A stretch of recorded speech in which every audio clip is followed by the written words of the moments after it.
The Magic Boat.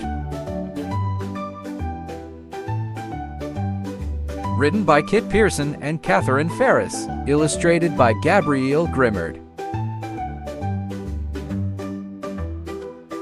Every summer morning, Ellie and Nana went to the beach. Ellie built castles and decorated them with shells and pebbles. She stood on the shore and let the cold waves wash over her toe. She jumped on kelp bulbs to make them pop. Why don't you play with the other children? Nana asked Ellie. But Ellie was too shy to talk to them. One morning, Ellie wandered along the beach collecting pebbles. An older girl was sitting on a log. As she watched Ellie for a few seconds, Want to see my magic boat? she asked. Ellie followed the girl to an old blue boat that was half buried in the sand. The girl climbed into the boat and told Ellie to sit behind her.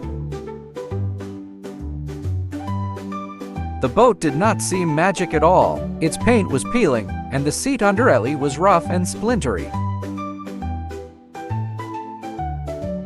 Ellie looked across the beach at Nana. Nana waved. She seemed very far away.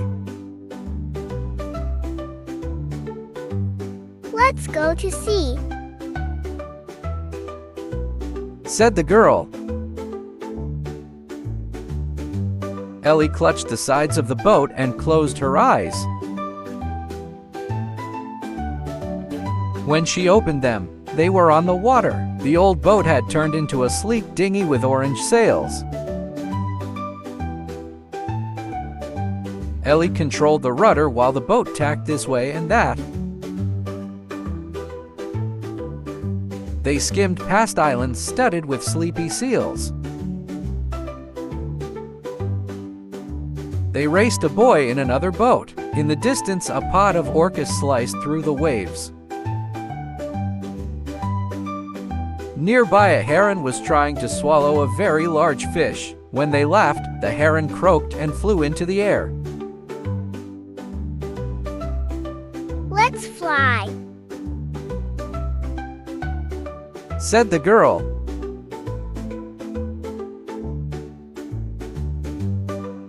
The boat turned into a balloon, and up they rose with the gulls.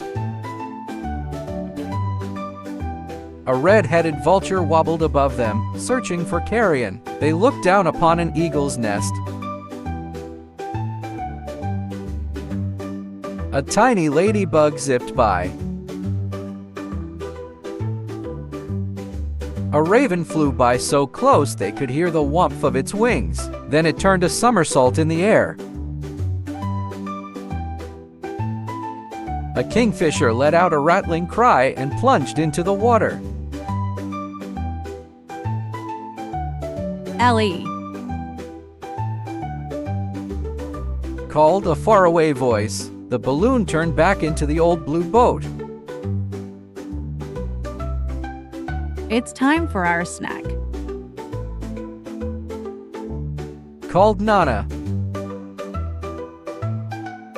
Bring your friend. Ellie and the girls sat on a blanket, eating Nanamo bars and drinking juice. What is your name? Asked Nana. Piper, Said the girl. This is Ellie. Said Nana. The next morning, Ellie rushed to the boat. Piper was sitting in it, waiting for her. today can we go under the sea? Asked Ellie. The boat became a submarine. Down it sank into the dark ocean depths. Above them shimmered a tight herring ball. They followed a glowing jellyfish carried by the current. A giant octopus spread out its legs as it landed on the seabed. Schools of perch darted through a forest of sponges. A fat otter zoomed up to the surface, its mouth full of crab. From far away, a boy called, Piper. At once, Ellie and Piper were back on the beach sitting in the old blue boat. It's time to go. That's my brother. Said Piper.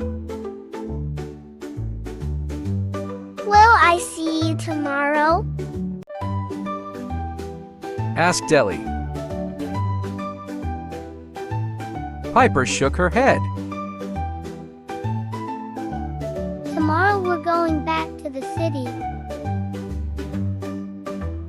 The next morning, Ellie sat in the old blue boat all by herself. She tried to sail out to the sea.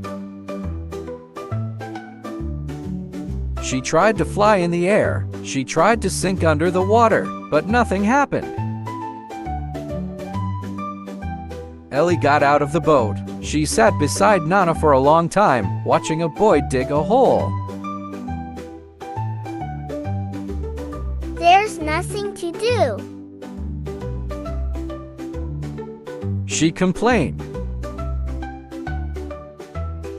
For a while, Nana helped Ellie build a castle, but then she went back to her book. Why don't you play with that boy? She asked. Ellie shook her head. She wrapped her towel around her and sat with her back to Nana, staring at the empty boat. The boy was there again the next day. Ellie looked at him. She looked at the boat. Hi, my name is Ellie. What's yours? She said. Sasha. Said the boy shyly. Ellie smiled at Sasha. Want to see my magic boat?